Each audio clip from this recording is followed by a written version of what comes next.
Hello, everybody, and welcome to ATL Falcons UK. This week, me and Cal are joined by, well, we've got 3 guests on at the minute, but there's a couple more joining. We're just going to run through the draft weekend and our thoughts on all of the picks and the undrafted free agents, and a little bit of, as Richard just mentioned, then a little bit about the 5th-year contract options as well. Christian, sweet. Cal, you can get us going. Obviously, our first pick, number 4, was Kyle Pitts. I think by the night, I think a lot of people, we sort of expected it to happen, even though when it happened, I was like over the moon when it did happen. But I think even the days before, I think it got sort of confirmed, or not confirmed, but it was more rumours. But fuck me, our offence with him, and if Julio does stay even for one more year, it's going to be filthy, absolutely filthy, I think. The O-line's got to improve. Like, obviously, we'll go on to who else we drafted, but what a player. I think he's by far, I think everyone said he was the best player in the draft, like, completely. And he's, like, I watched an interview earlier. You can't really call him a tight end, you just call him sort of a beast, because he's an absolute extra player. But if anyone wants to add on their own opinions to that one, you might as well. Well, it depends when it comes to the 5th year and the franchise tag, whether he's going to call himself a tight end or a wide receiver. Yeah, because that's gonna be a big thing money wise for him. So yeah, we'll see what he comes up with there. He's gonna want to call himself a receiver, but the GM is gonna call him a tight end. Listen, the GM will call him a punter if he could get away with it. I think one thing we can say about Pitts is Arthur Smith's been asking for a lot, but versatile. Yeah. The fact that you say he could be a receiver, he could be a tight end, he can line up outside, inside. We can do sets where he's single on the side, and we give him single coverage when we get into the red zone. This guy is going to be dynamic in our offense, man. And we didn't even use Hayden Hurst like we should have. So I'm expecting big things with both tight ends in the fold moving forward. Yeah. I think the difficulty with Hayden Hurst, though, is he can't block, can he? Whereas this is where Pitts can do it. I think there's a difference there. And, of course, Hayden Hurst had Dirk Cutter, who didn't really utilise him properly either. So, yeah. I think Hayden Hurst had his uses, and he's a quick guy, and he was good at what he did. And I personally liked him, still like him now, but he didn't have that ability that Pitts has to just literally go up and get the ball like a receiver can. He acted purely pretty much as a tight end, a quick tight end. While Pitts, you can use him as in 1v1. He's going to dominate anybody. There's nobody going to be able to get near him. I mean, you could put obviously certain people, you could put linebackers on him and stuff to try and outpower him. But the fact is, he's probably a lot quicker than any of them. So yeah, he's just a matchup nightmare for any DC. They're not gonna know what to do with him. They're gonna have no idea who to put on him. I mean, there's other tight ends which I make similarities to him, but I don't think anybody, as far as I've been watching college football in the last whatever years, nobody's come out at the tight end position with this kind of ability and this kind of hype around him. And I think he's better than anyone I've ever seen in college. I think also with the 2 tight end sets that Arthur Smith plays with Hurst and Pitts, you got 2 very, very good receiving tight ends there. You got Julio and Ridley out there as well. Probably Russell Gage. The opposing D is not going to know to match up against. You're not going to be able to double or triple coverage anyone.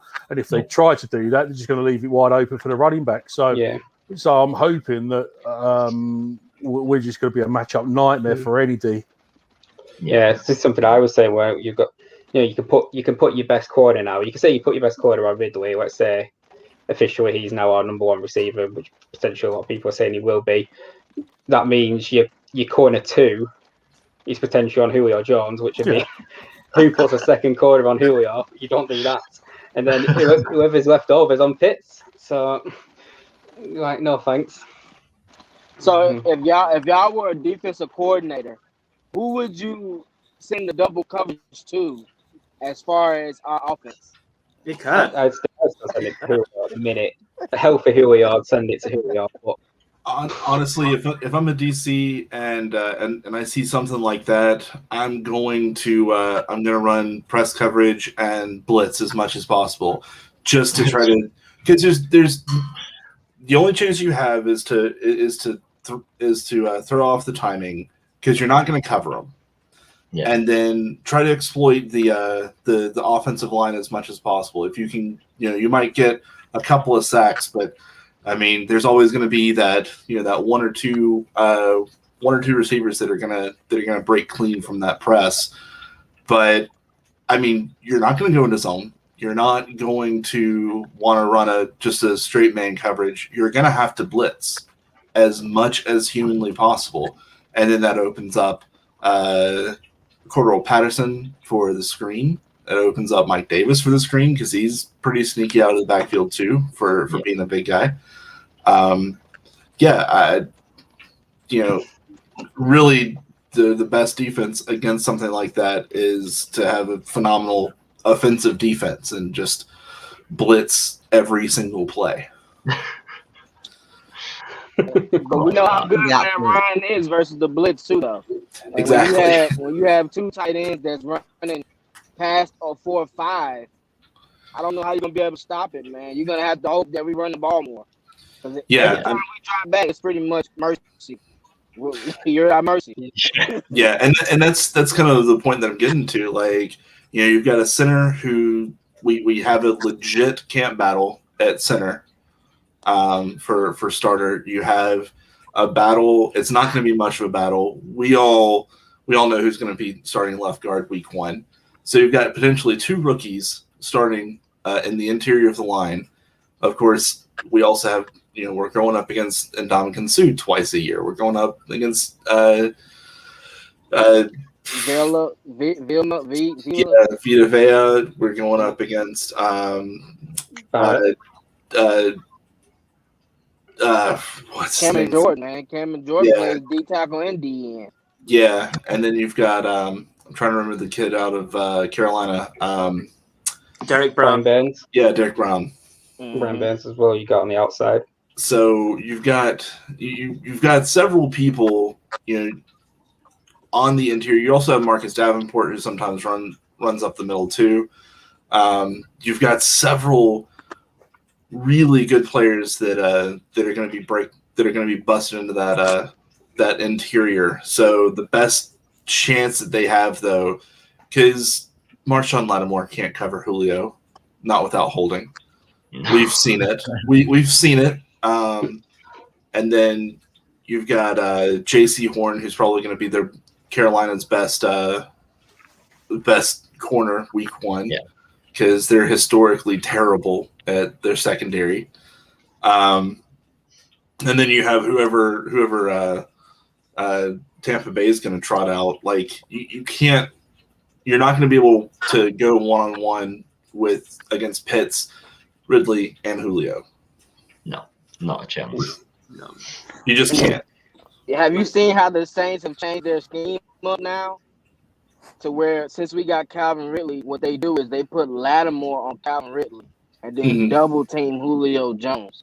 And Ridley has been getting better throughout the matchup, as you see, because last year versus them, he had a field day and he stopped giving him the ball. So I'm just trying to imagine what Marcus Lattimore is going to be able to do to even stop anybody on the team.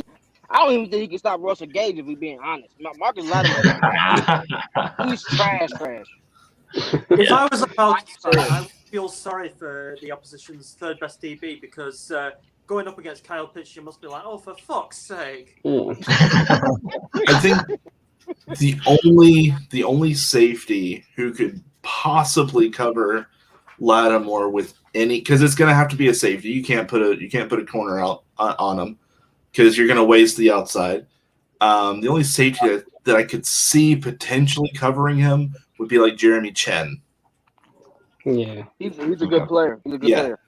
But I don't see him being able to cover him consistently, just because, I mean, Pitts has 4 inches on him. Yeah. And he's quite tall as well. Mm-hmm. Yeah.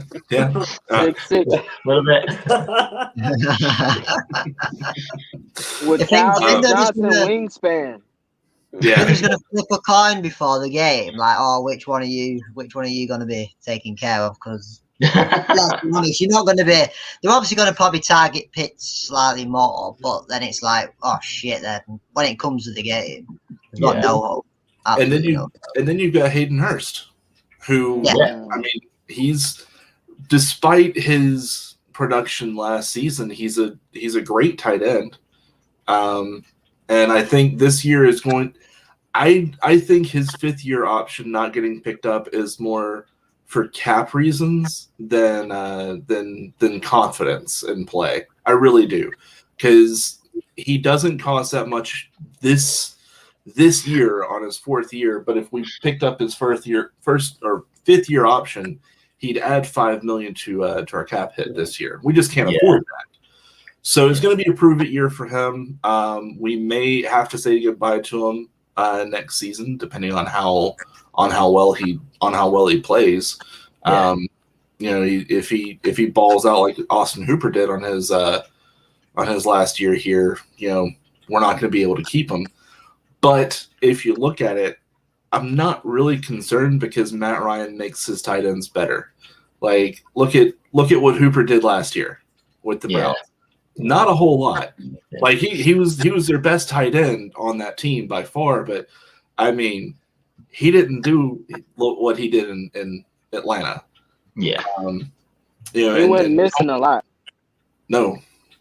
Yeah. He absolutely did. And I mean, Tony Gonzalez has said it multiple times, both when asked and also just volunteered the information. Like, Matt Ryan made him better as a tight end. Like, he was already a legend going into Atlanta. He was already a future Hall of Famer going into Atlanta. Matt Ryan made him a first ballot.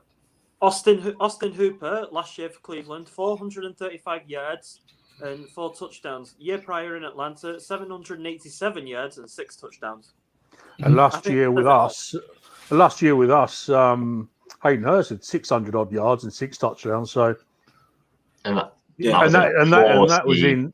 Oh, exactly. That was in a terrible offense, and the fact that Arthur Smith, obviously tight end coach and a very offensive-minded player. I mean, at the end of the day, we're going to see a lot more audibles next year because the way Smith lines up his O is they read what the D are going to do, so they know if they're going to line up against the run or if they're going to line up against Matt Ryan, and they'll adjust accordingly. And I think that's going to open up a lot more. And I think we're going to see a lot more from Hayden.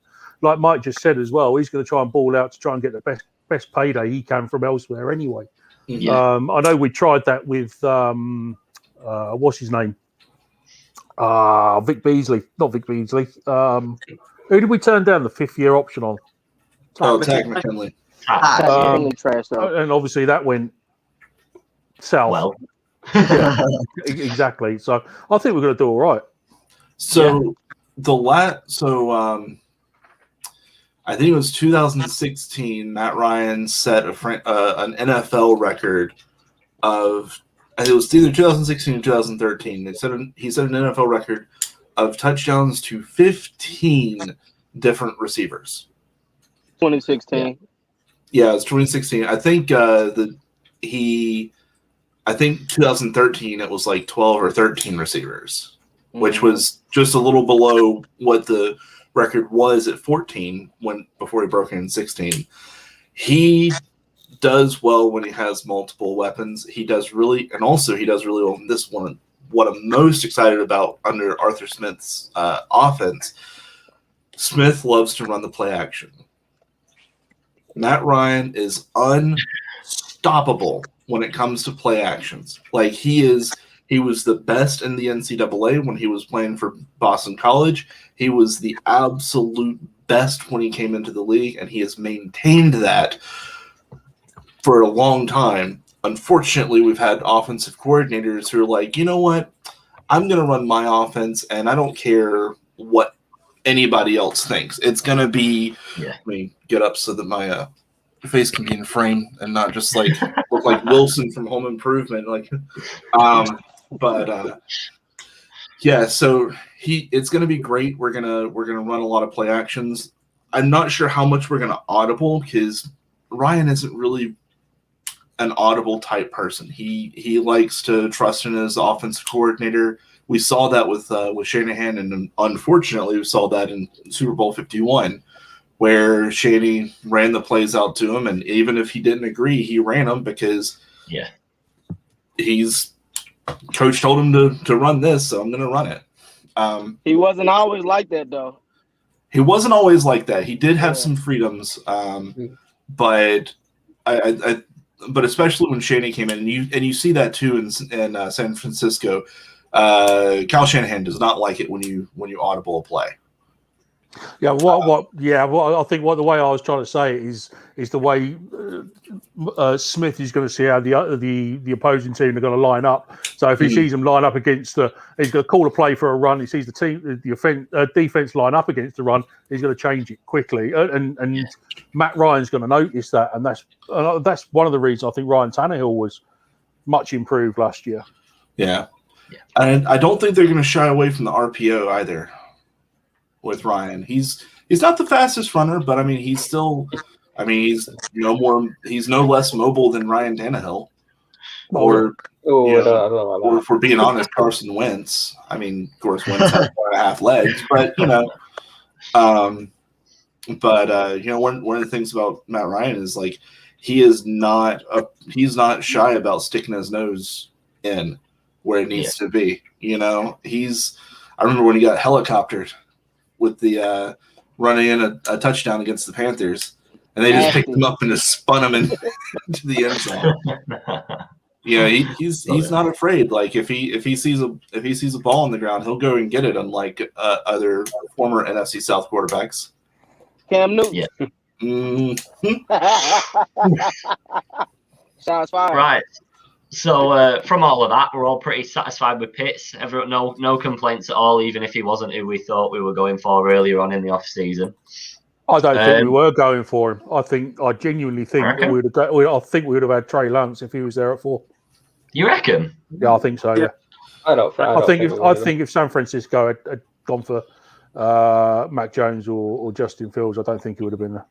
I think we would have had Trey Lance. I thought we would. I thought with Fields left on the board, that might have even made us twitch a little bit, just thinking, I know we don't need a quarterback, but Fields is a talent that would be a benefit to us in the future anyway. So I thought we would have gone for him after Lance. I don't know. I mean, the way that Fields was falling down the board, I mean, people expected to get 3, 4.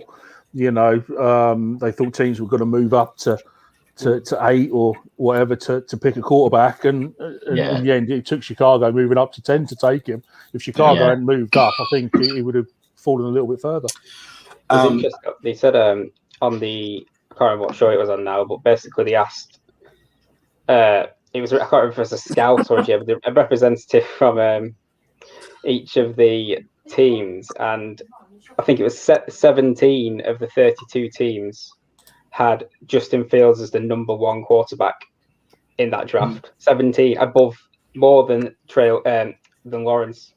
That's how much people liked him. But and according to an interview, I can't remember who it was with, another interview, there were only 2 blue names on the first round board for the Atlanta Falcons: Trevor Lawrence and Kyle Pitts. So even if Trey Lance was there, I don't think we would have taken him. The only quarterback we would have taken would be Trevor Lawrence if for some reason he fell to 4th. So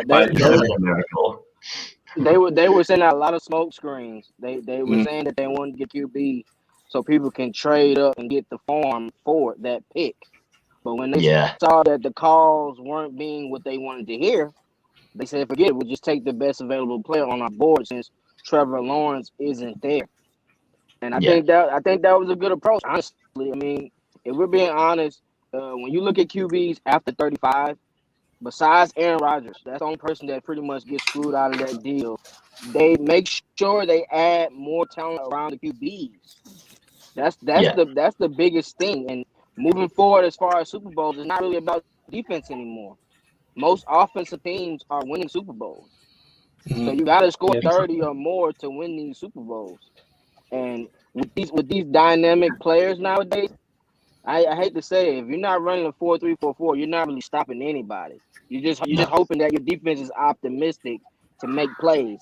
The Bears, they're a top 10 defense every year, but they can't seem to get nowhere near close to the NFC Championship. Yeah. So Well, it's they haven't had a tough decent situation. quarterback since McMahon, have they? I would argue that they haven't actually had a decent quarterback in ever. Fair enough. Yeah. Ouch. Sorry, Bears fans. Right. To be fair, I just- don't think they'd argue. I don't think they'd argue too much. No, they wouldn't. Yeah, they're No. big. 90%. No. We'll move on to our second draft pick because that took a different route than we were expecting. So we took Richie Grant, the safety. Has anyone got any takes on him? Because honestly, my draft knowledge is minimum, so I'm letting you lot go for this one. Richie Grant is where Keanu Neal should have been drafted because he is a Keanu Neal that can cover. He's a hard hitter. And UCF as a team has this scrappy, just never die mentality, and it's really baked into all their players. I love seeing defensive picks from UCF because they always have a chip on their shoulder, always. Yeah. They're hungry. Yeah, absolutely. And after beating Auburn in that bowl game, they're even almost to the point of being of just being I can't think of words today, guys. It's okay, man. Been a long day, mate. Yeah, just being insufferable almost. But yeah, so Richie Grant, I'm happy with this pick, especially since we got it on a trade down and moved back 5 spots in the second, moved up 105 spots with that trade up pick. So I really like the pick as well. The one thing I would say is I asked this question to Rich because I know he'll have an interest in it. Would any of you have taken Bowrig over him at that point? Would that have been your preference? Absolutely. I know Christian will say yes. I know Rich, you like Bowrig, don't you as well? I actually personally, I can actually see why they've done it. I can see trading back and picking up the picks. I can absolutely see why they've done it. But I'm really, really pissed they didn't take Tevin Jenkins. If I'm honest, I love Tevin Jenkins. The bloke is a beast, and he's gonna ball out for the Bears next year. So I'm pissed we didn't take him. Trevor Murray, best safety in the class. There's a reason why they went for Richie Grant over him. You just got to trust their judgment. Yeah, we don't know when it's going to pay off just yet, but hopefully. And plus, he's been working out with Eric Harris, I believe, as well. Yeah. So that might have contributed to the decision. I'm not gonna lie to you, man. I said it for the first pick. Arthur Smith stated it again. Versatile. He plays both safety positions. He can play the free safety position where he's dropping back in the coverage, reading the QB's eyes, and he's there before you know it. Like he's switching from one side of the field to the other side just by reading the QB's eyes and picking the ball off. He had 10 interceptions in college. We got to think about that now. And UCF defense wasn't that good. That's pretty much the reason why he fell down in the board, because they had a lot of issues on the corner side, and they were expecting him to pick up the slack. But this guy, he come downfield. He doesn't mind sticking his nose in there to make tackles. He kind of is like Keanu Neal. He's a little bit smaller, but he has ball hawk skills compared to Keanu Neal. Keanu Neal was only good for tackling. We got to be honest. Tackling, and I recently saw him blitz last year. They didn't even do that with him before. But this guy, he's going to be able to do everything, and he's going to be able to rest because we have 2 veteran safeties that's going to help him come up. So we might see him make splash plays here and there, compared to actually starting in the beginning of the season. Yeah. And who better to learn from as well in Duran Harmon? I mean, he's got a superb safety to learn from. And also from what I've read about him, he actually showed up at the Senior Bowl as well. So, so you can absolutely see why they took him over Trevor Murray. But like I say, I would have stayed and got Tevin Jenkins, especially as we took an offensive lineman in the third anyway. But I can absolutely understand why we traded back and acquired more picks. Yeah, he's a ball hawk. He really just reads the game better than any safety in that class. I mean, he might not do everything better than any safety, but one thing he definitely does is that anticipation of that ball. I've seen many clips and games where he's going for that ball almost before anybody else. He just seems to know where it's going, and turnovers win games. You get turnovers, you win games. So, if he can increase our interception rate, because let's not lie, Con O'Neill as a safety couldn't cover anybody. He was never really going to get many interceptions. I know KZ got quite a number of interceptions one year, but he was never really a ball hawk either, and we never really had one for a little while. So I think Grant's going to step in, and if he can increase our interception numbers, our turnovers, already we're on the right track. Yeah. We got to stay optimistic, guys. Yeah. Moving on to our third pick, Jalen Mayfield from Michigan. I think he played the 2 full seasons, didn't he? But he didn't play much last year. I don't know obviously much about him, but what's other people's opinions on him? I don't know too much about him. We've got one of them, Marlon Davidson, though. He was very much a highly rated prospect earlier in the season. There was a lot of talk of sort of first, early second on Mayfield, but he had a few sort of inconsistencies where his game kind of lapsed a little bit, and that sort of like pushed him down the board quite a bit. But he was one of them where if you watch the right game, you look like you've got an absolute winner, but if you watch the wrong game, you don't. And if he can really get that consistency and keep the good performances up and the bad performances down, he's got a really good play. He's really, really strong. He's really aggressive, and he's another one. Not quite to the same level of Jenkins, but he really likes to finish somebody off. He doesn't just block them and then let them sort of go. He blocks them until they're no longer standing, and that is. I always like that attitude on the inside, so I think he'll probably be our starting guard from day one. I would imagine. Straight in. I don't see another option for him at the moment. That's better than him. So very much worth a go. Very strong. Still got a lot to learn and to refine in his game, but he's a third round pick at the end of the day. But he's still, is he 20 years old, and he's an absolute mountain. So I think Liam said all that needs to be said. I think most of our guys are on the younger side of the draft, which is about to say the same. Yeah, which is a big departure from TD, because he really liked to draft people that had already graduated.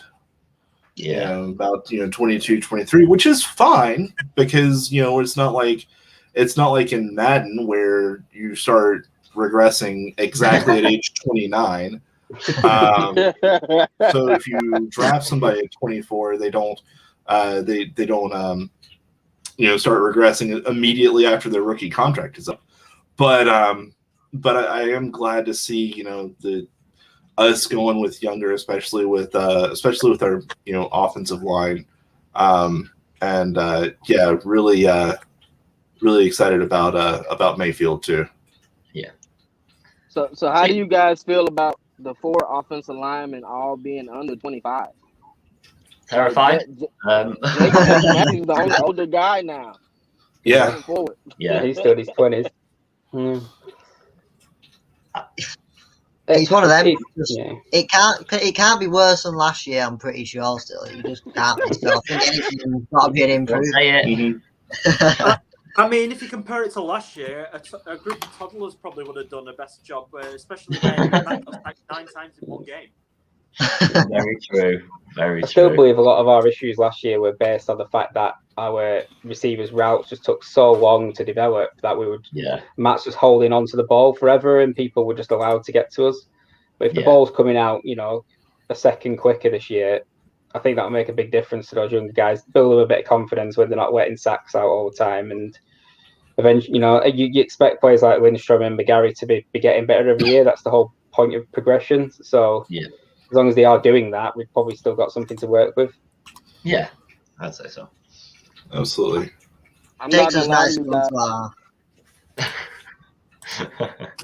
I'm not gonna lie to you guys. All of them are good at run blocking, though. I can tell you that. So the running game will be better. Definitely. Yeah. Just whilst we're on that a second, so is anyone shocked that we didn't actually draft a running back and we waited for undrafted free agents? No. Mike Davis is the best running back in the league. Okay, confident. I think they did well with drafting best player available, and obviously for them. So best player available doesn't necessarily mean like we have a best player available, and then someone else might have a different one. Yeah. And in this case, the best player available for the Falcons was running back never hit. Now that said, if 35 came around and Najee Harris was still on the board, we would have gotten Najee Harris. I mean, you don't. I mean, he is a clone of Derrick Henry. Arthur Smith would have been like, yes, let's do this. As a matter of fact, I thought we might trade back into the first and pick up Najee Harris. Mm-hmm. But we didn't. So we didn't. Which is fine. I like Mike Davis. He's a good runner. We've got we also have some good running backs in our stable anyway. Especially like just a criminally underutilized running back in Quadri Allison. Yeah. Dude is a baller. When you give him, you say, hey, get this touchdown. Hey, get this first down. You hand him the ball. He does that. Like, easily. Yeah. Like his legs keep churning. He looks like Michael Turner running. Like he's bigger than Turner. Like he's 6'1", 6'2". I mean, he's a big boy.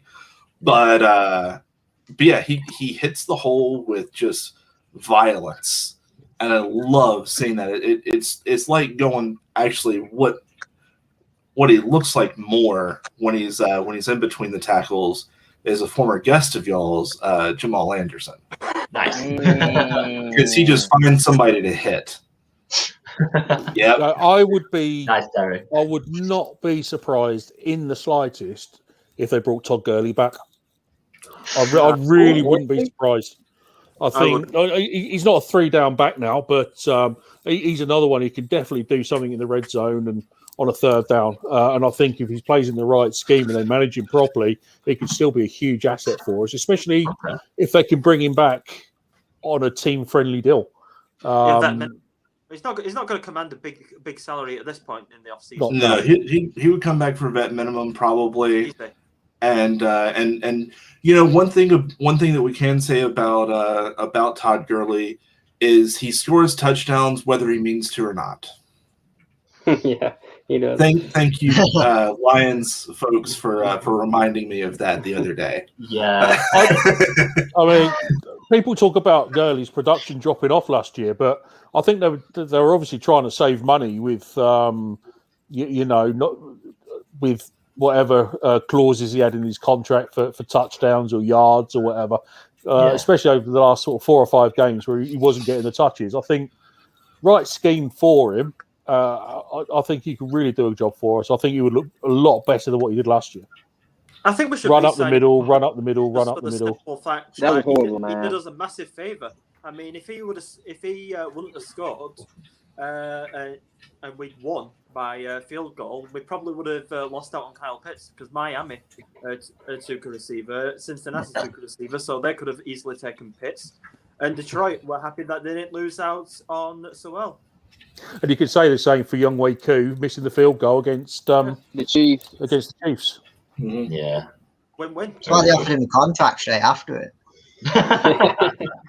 But no, I wouldn't be surprised if Todd Gurley's back in the fold next year. No. Okay. I think that loss, we lost to the Lions, that really fucked up our season, if we're being honest. If we win that game, we're really going on a winning streak. Like being honest, we just won a game. We was gonna win that game. We would have won the Panthers game, and we would have been able to maybe come out flying a little bit better. But when he scored that touchdown, that changed the whole scene. And they like, man, we're not giving you the ball no more. You just sit on the bench and chill. You're not getting this 2-3 million. But I was gonna tell y'all that Quadre actually tweeted something yesterday saying he's excited for the season and he has something coming for us. So I think I think Matt might just put it in the message or something. Yeah. Arthur Smith might have a secret weapon on our hands. Absolutely. and I would love to see it. You know, I will. And about Todd Gurley too. Even though he didn't have the season that he wanted with us, I am still a Todd Gurley fan.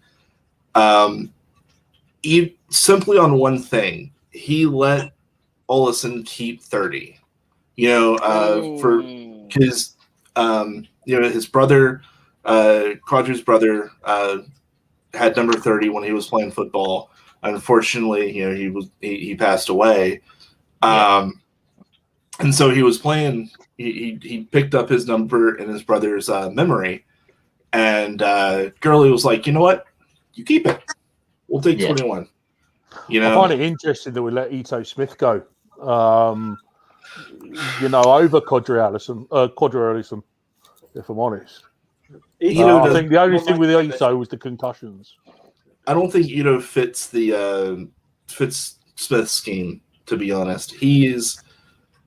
I've always looked at Ito as like a Darren Sproles type kind of scat back, shifty, very shifty, evasive. He's the one you send out on screens. He's a slightly slower turbo, but he can hit people once you get into secondary. But as he showed year before last and last year, he's kind of a liability in pass protection. Because he'll now don't get me wrong, he will get in front of somebody, but they'll fold him up like a lawn chair. Like that's how he got his biggest concussion, and he damn near broke his back. It was bad. And it was having somebody out on that on protecting Matt Ryan like that, and I don't know. As much as I like him as a player, I just don't think he fits. You say that, and we've just taken Javian Hawkins as an undrafted free agent. He's very much a similar sort of player. He's he looks like a school kid.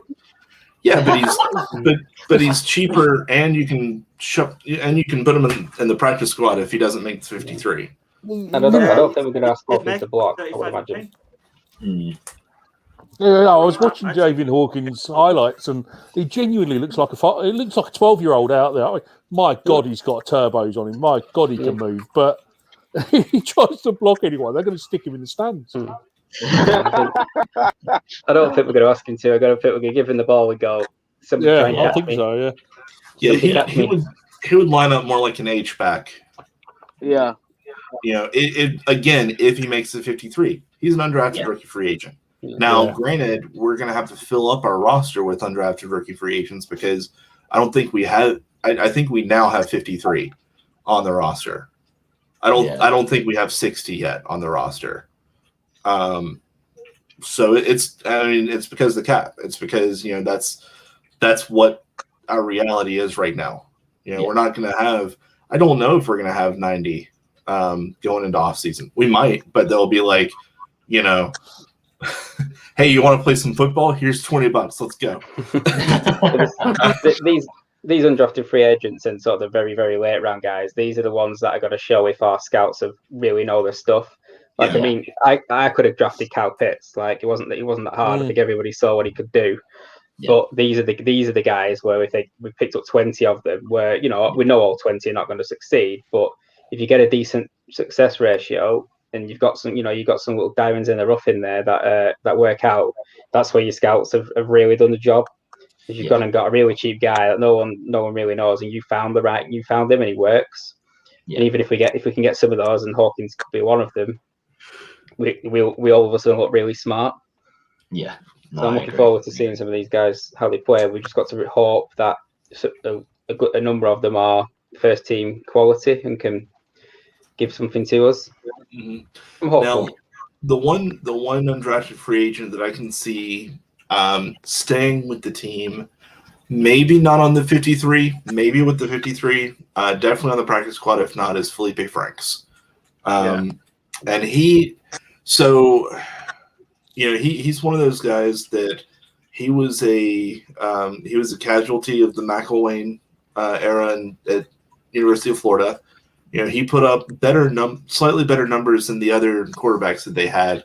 But I mean, the other quarterbacks put up dog shit for numbers for several years under him.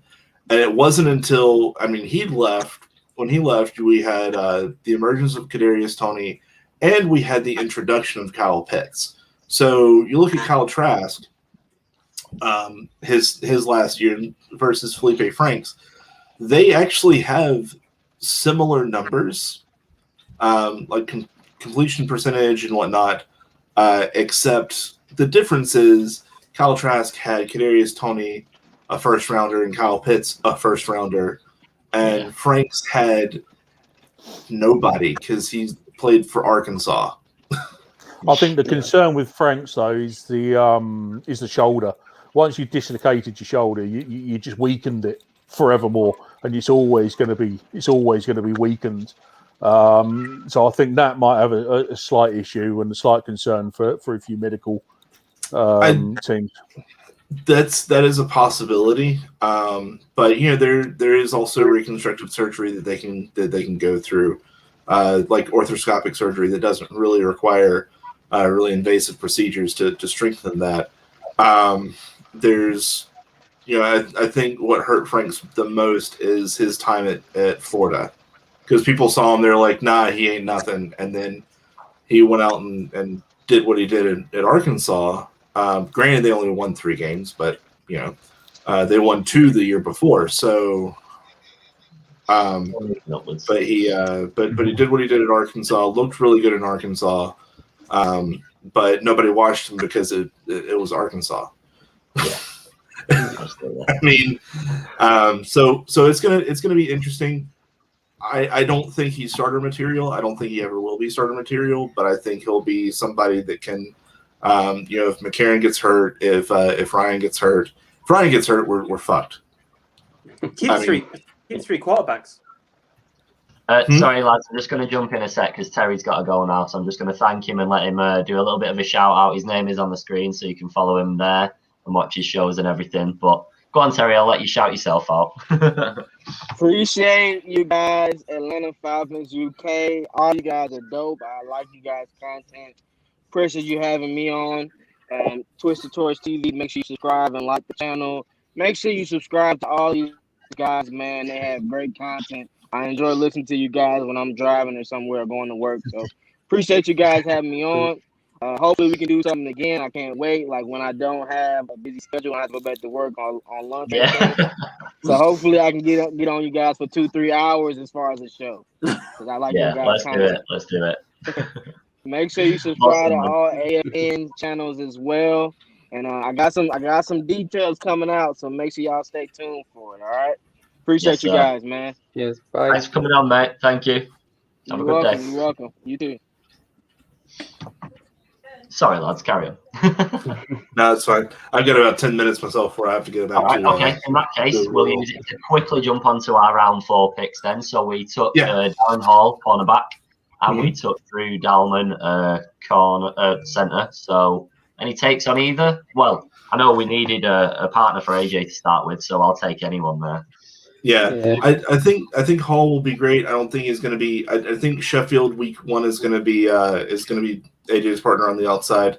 Hall is definitely going to be one of those nickel and small safety type folks, and then he's going to end up on the outside. I think just not week 1. And I think Drew Dalman, as much as I love Henny, I think Dalman is going to win that battle.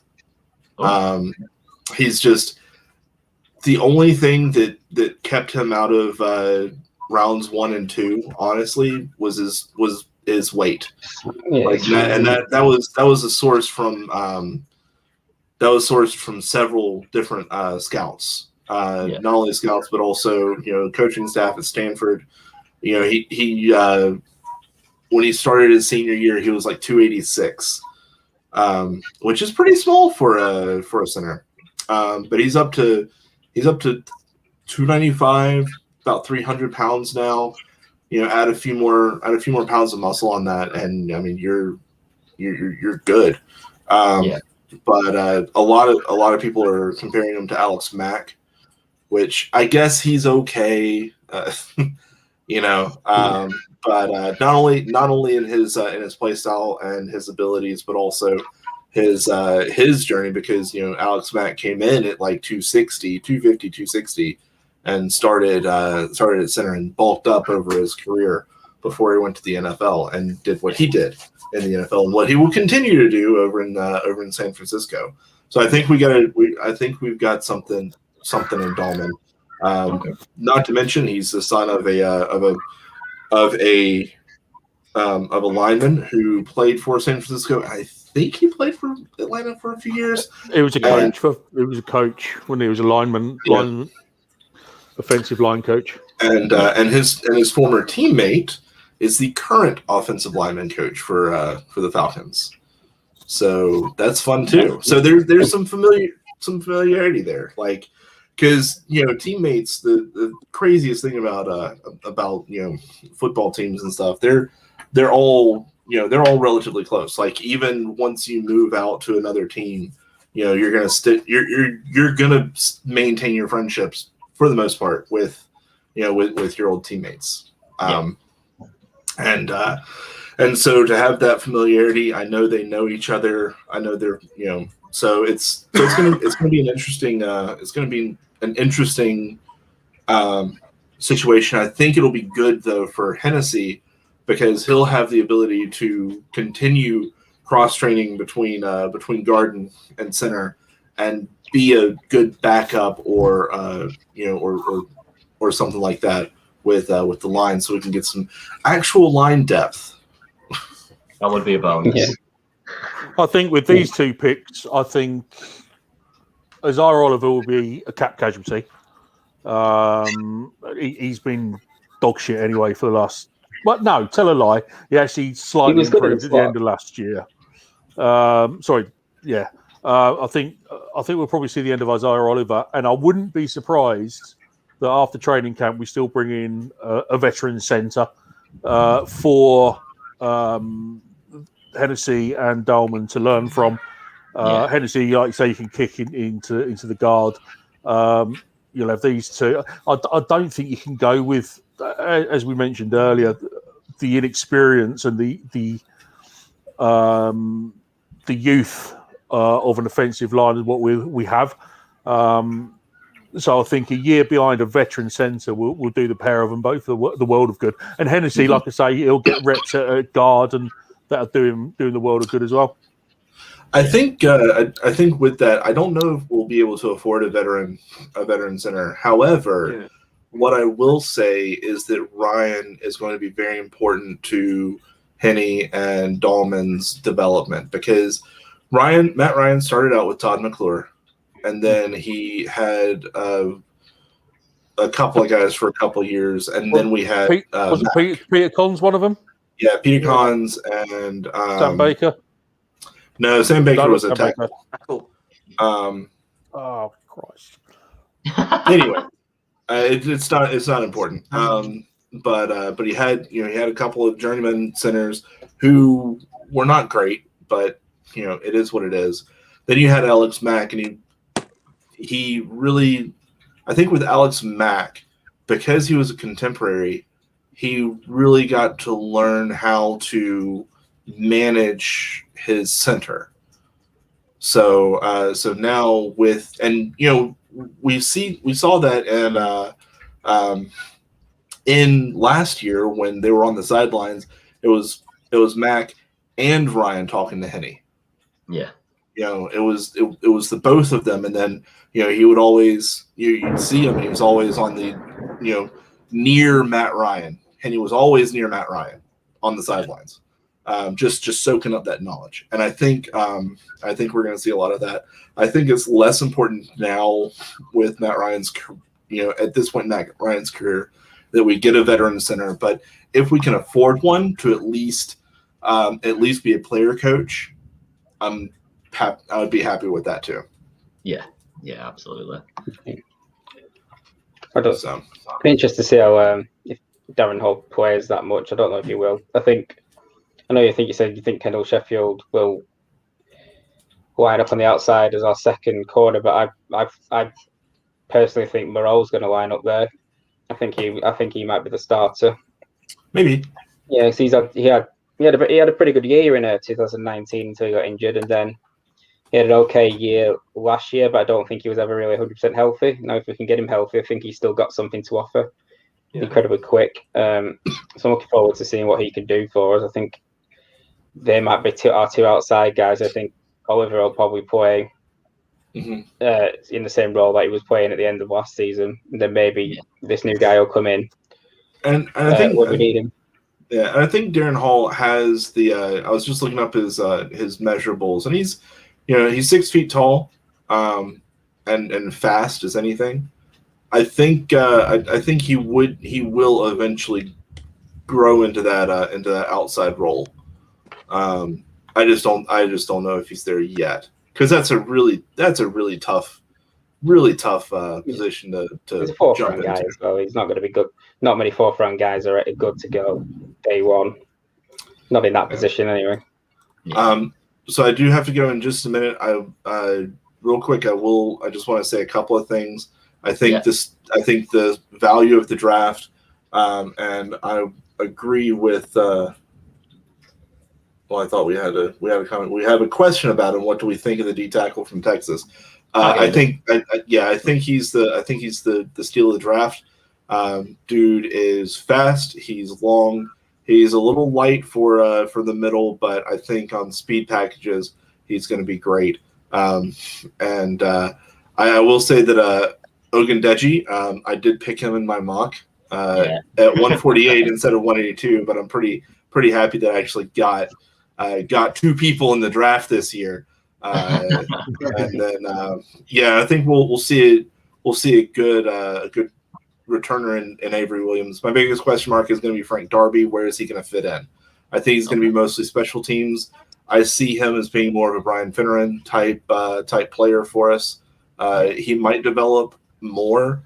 We'll have to see in a couple of years when Julio Jones eventually retires. See if he's still with the team at that point.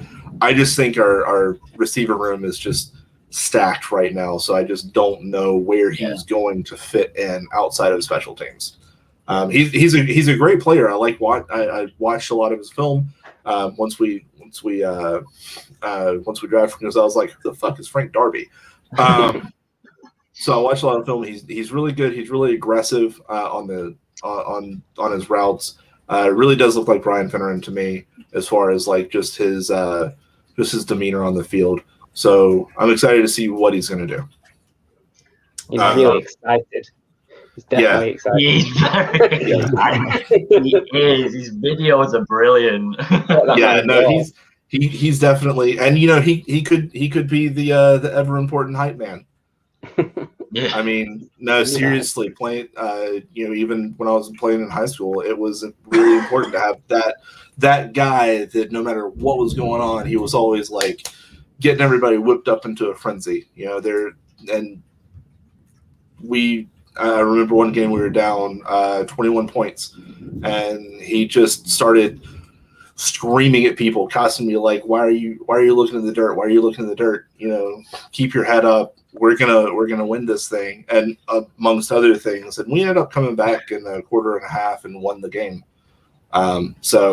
They're important. They are actually important to everyone. So, but I do see them on special teams and hyping everybody up. I just want to see what we're going to do with them. What we're going to do with them later on, because we're definitely going to need people down the road. So thank you all for having me on. Thanks for coming on, mate. As always. As you can see in this, that's my Twitter handle. If you want to follow me, I'm kind of an asshole on Twitter. Sometimes it's fun. But yeah, so hope to talk to y'all later and rise up. Definitely, mate. Thank you for coming on, and we'll get you on again soon. Speak Thanks, later, mate. Just whilst we're on Taquan Graham, does anyone else have any takes on him? I know we're getting pretty low down the draft now, but I don't know much about him, but from what I read, he's a bit of a beast, and he's highly rated. So I look forward to seeing what he can bring. I think in the fifth, I think our most intriguing pick was Avery Williams. yeah. You know, I mean, he played mainly as a kick returner and a punt returner at Boise, and he's a monster. But then we just brought in obviously Cordero Patterson, who does the same thing. So and when you've got Arthur Smith saying that he can play on the defense as quarterback or even on the offense, you wonder what he's going to bring to the team. So I think he's going to be the most interesting one to watch over the preseason. I think Williams will probably be our punt returner. I might be wrong, but I'm pretty sure Patterson's never returned a punt. I think he's only a kick returning guy. So we probably needed that punt returning guy, which I imagine is just going to slot right in to do that. So he's got some really exciting punt returns if you watch them on YouTube. And you know, people think that punt returners are, you know, not that useful, but they are. You know, if you get them good yards back off a punt, you can really make a difference. So I think he'll go. I don't know what role he'll play in the team as a whole, but I certainly think he might be our punt returner day one, with Patterson our kick returning day two. Kick returner day. So easy. Day two. Both be day one. And then if you know that duo on the returns, that's a lot more exciting than anything I remember at the Falcons for a while, apart from back in days of Hester. Yeah. Well, we've not been brilliant in any aspect of that over the last few years, because the amount of times me and Cal have been sat there watching and just slammed our heads every time, because you find yourself at like not even the 20-yard line so many times, and it's like you may as well have just let it go. I can't be arsed, just start again. And then we wonder why our team can't get out, like Matt Ryan can't get any yards, because we're starting from a terrible field position all the time. What's more exciting in American football than a kick return or a punt return? It's the most exciting play in the game. I still remember when Devin Hester got took the record and high steps into the end zone, and I was absolutely buzzing on that play. It was an amazing just to beat the record and just to see, you know, it was brilliant. But He's definitely going to. He doesn't like calling a fair catch either, does he? Cordero Patterson. He just wants to catch it and go. Why would you like that guy? Yeah, well, exactly. Yeah. Williams is also a willing defender as well, so he adds more depth to the secondary. Got a nice little. I think I was still quite confused that we didn't draft. I know we drafted Darren Hall, but a lot of people say he's a different type of cornerback and he's quite small, so I thought it'd be there was also an edge rusher who is not going to be named. I just don't think I think similar to running back, I don't think the right corner sort of just appeared to us at the right time. So I think it's just a case of maybe we've gone with what we could get. We've still got something to say. I know Oliver and Sheffield have had a little bit of time now. They're still both young, so potentially one of them could still break out. Not holding my hopes very high, but the main thing is if the D line actually improves, they've got more time. Every time, that's different, isn't it? Yeah. Christian, you can name this guy if you want. That said edge rusher from Notre Dame. He looks like a decent player. I'm calling him Giannis after the good blog. Said edge rusher. He had 7 sacks in his final year, I believe, Notre Dame. So said edge rusher will be a decent addition to our pass rush. That's the most generic description ever. Going back to the comment that you've just flashed up on the screen. about Corridell Patterson as RB2. I don't think he will be. I think, as someone mentions a little bit further down, Codry Ollison, I think will be RB2. I think they're going to use mainly Corridell Patterson on screens and on the kick returns. Yeah, I think.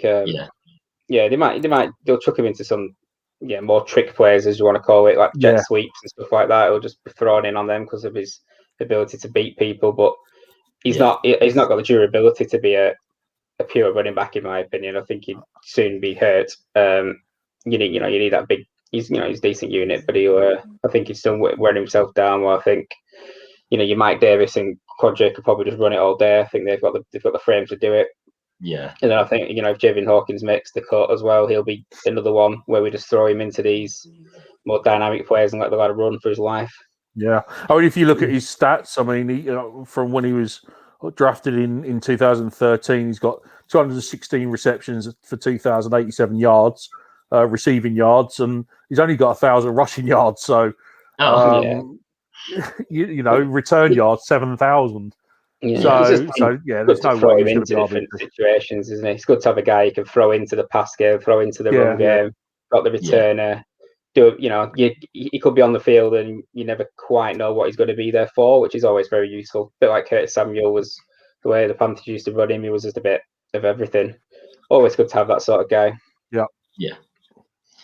Just got one off Mad Mike on the screen. If anyone's got any little takes, we'll probably wrap it up pretty soon because we've covered all the main players. Yeah. I don't think AJ Terrell's got, obviously, he's quarter number one. The disrespect of the mighty Frank Derby.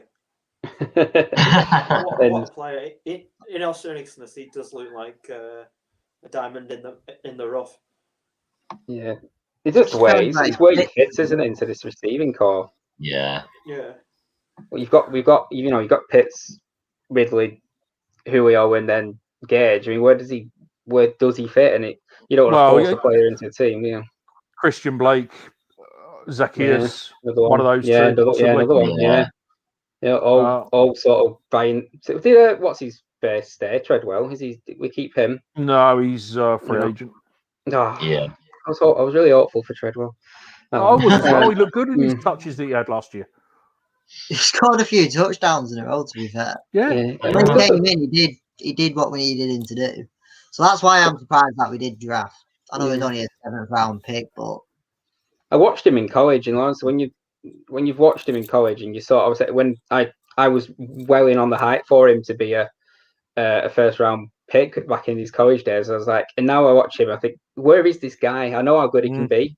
Yeah, I know. I've seen it. I've seen him do it, and it's kind of you get really frustrated, and you can't just turn it back on and end up being an amazing player again. But I know he's got it in him, and I would have liked to see him. I would like to see him be. Listen, we've got to thank God we're not Tennessee Titans fans because their picks over the last 2 years have been an absolute shambles. Yeah. But going back to Mike's comment about Isaiah Oliver and AJ Terrell, Isaiah Oliver, I wouldn't be bothered if he was cut. It'll save us some money. AJ Terrell, I think, his second season, I think he's going to have a better year than what he did last year. A full year of in the NFL can only help his development. Yeah, definitely. Yeah. Has Denard gone anywhere? He's free agent as well. I don't know if he's been picked up yet. He was the one I thought we would have brought back as well, to be fair, just for one season, just because of cheap contract. And when he played last year, he did the job, and obviously a veteran to learn off. But we may still do. You know, after week one, if he's still a free agent, or once we've sorted out the cap issue. You know, can we also offer Matt Ryan a 10-year contract, 140 million? You know, like Taysom Hill. Yeah, I mean, I wouldn't be surprised to see us do a contract extension for Matt Ryan. You know. Yeah. I genuinely wouldn't be surprised if we do it. Hopefully we'll see a contract extension for Grady Jarrett as well, which will hopefully open up some space. Yeah. Where else are we going to find money apart from trading Julio Jones?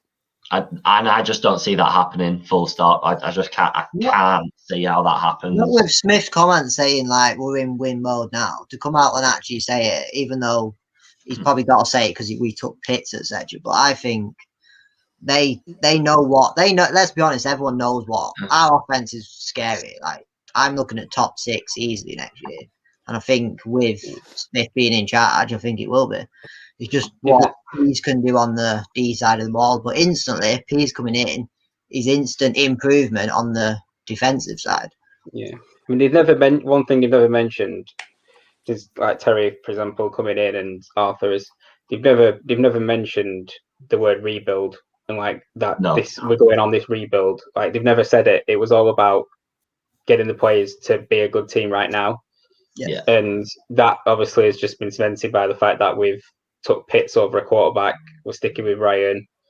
We've addressed the positions that we need to address. We brought in, free agents that they're probably short-term guys, but maybe are sort of win now guys, like the safety is, for example. And that for me says he's gone with it's a bit of a shit or bust next 2 years. See if we can do it, or then we rebuild. But certainly, I don't think he's gone. Let's rebuild now. Not to say we won't take a quarterback in the draft over the next couple of years as a learning quarterback, but I think we're at least giving Ryan 2-3 years to roll with, and we're going for that Super Bowl. And I think if we don't get it, we reset. But no, there's not. It's like Cal said, there's not going to be many offenses, if any offense, that's better than ours in the coming years. No, it's not. So if we can get an average defense, just middle of the road, that offense could carry us to the big time because. Well, we had that in 2016, didn't we? We had a middle of the road defense and what we did. Shanahan's offense, So we've just got to score more points than the other team, and you win the game. As simple as that, isn't it? Got to be a bit sharper in coverage. Got to get to the quarterback, or at least pressure the quarterback a little better than we have been doing. And then that's enough for me for that offense to carry us because. If you think about it, just bringing in Dean Pease has improved the defense just by the fact that you don't know who's coming from where, and that's the way we need to be. Because when you haven't got the personnel to be a pure blitzing dynamic, we haven't got like a Myles Garrett who the Browns don't need to worry about create all these creative schemes because they've got players like Myles Garrett who is coming off the edge, but you just can't stop him. No, we haven't got that guy, so we need to go with more deception and think, yes, we haven't got the personnel to do it, but you don't know who's coming. Yeah. And that's what we'll be relying on. That's what Pease is known for. So it's a perfect hire for me. Could you bring this last comment up, by the way? I was refraining from doing it intentionally, but at request. This is a horrific take. Does not sit well with this page, does it? Because this is a horrific take. I don't think he's a Falcons fan. What does he need to improve on? He's had the weapons and he's used the weapons. What he hasn't had is an offensive line to keep him upright and not get sacked for 40, 50 times a season. And he's also only had 2 top 10 defenses in about 13 years. Yeah, it's over a decade, whoever the hell you are. Yes, Mike. I don't see what he can improve. I don't know what he hasn't done. If you know what I mean, I don't know what part of his game is like. It's been bad over the years. Matt Ryan is arguably the worst pass rusher I've ever seen. He is awful. He's terrible in coverage. He's got 0 interceptions. 0. He's an awful punter. That's why how many field goals has he scored? Exactly. He's terrible. He's shy. One of the. Oh my God! I'm gonna keep my mouth shut because I'm getting angry. This is why I was refraining. I've been getting all the comments up, and I was refraining from that one because I wanted to leave on a high note, and now we've just triggered each other. So one high note is watching. I've been watching a few interviews today of when Terry and Smith. But fuck me, some of them are hilarious. Like Smith, some of the questions. Polar opposites. Yeah, but they work great together. Like you can just tell. Yeah. I've been watching them. I'm enjoying just watching him. He's getting fun out of watching them. Smith, Yeah. Smith makes me laugh. He He's clearly he just wants hates to being like. there. That's a shit. He does. He just hates being he hates being in front of the camera. He hates me doing anything that's sort of cheesy. He just hates it all. Yeah. You can tell Yeah. the only thing he wants to do is stand on a football field and coach football. And if the rest of it went away, he'd be very happy. Well, Terry's a showman. He loves the camera. Yeah, he's got a bit about him. Yeah. You can imagine Arthur like in a room with a tiff. Go on, girl. He said he won't be speaking throughout the season, Terry. So Smith's going to be. No way, not happening. You can imagine Arthur in front of the team, absolutely giving it everything, talking, could ramble for hours. But the second somebody goes like that with a phone, he's like, ugh. I don't think I've seen him smile in. No. You know, if he the one time I saw him sort of try to smile, it looked like he was breaking wind. I mean, it was. It's incredible. He just hates it, doesn't he? I like it though. I'm not going to say it. I'm not going to make obviously a bold statement to compare him to, but in terms of that's how Belichick is, isn't it? He does not want to be in the camera. It sucks to me. He just wants to get coaching football and to win games, and he's famous for his one-word answers and his queer. He doesn't even. What I love is the fact he doesn't even have to work. He's the son of a multi-billionaire. He doesn't even have to be out in the pissing hard rain in a football field. He can just go and sit in Las Vegas, spunking money into gambling machines for the rest of his life, and he'd be happy. But when they offered him a contract and it came down to money, he would have been just like, put whatever on. I'm not bothered. And I could see it like probably not like that, but it would have been there would have been money involved. Really, it would have been like, I want to be coach of a team. This team's mine. Yeah. That's a good note to end on. It is. That was positive. That was positive. Thank you, everyone, for watching. Thank you, lads, for coming on. Just a little side note. It's actually our 1 year anniversary today, which we should have probably mentioned at the start of the show, not the fucking end of the show. But that's all right. Wow. Nice little draft show to get us 1 year anniversary out there. I've got to turn the comments off because I'm getting really angry. I know. I've just seen them on it in the comments. They're on it. They're all over it. They're fighting with each other now. Liam, I clocked your comment about Treadwell. So if we're looking for some new guests, and we've got a few contacts around Treadwell, I think. So I'm gonna I'll take a punt at Treadwell next and see what we can do. I'll be sat here going, be the old you. 20 minutes of me shouting that at him. I don't think that's going to get very well far. But I'm currently stalking Sean Weatherspoon on Insta. What a way to put it, stalking. Hey, listen, it worked with Josh Rand and it did. The others. You try hard enough, you'll get there. Yeah, exactly. Yeah. Oh no, we've just been told to stick to football and we don't know anything about football. I meant stick to soccer, don't football, but you know what I mean. Oh God. I thought you were actually related to Josh Rand, Tricky. Pardon? I thought you were actually related to Josh Rand, to be honest with you. You thought I was what? Related. To Josh Rand. He's my better looking younger brother. Love it.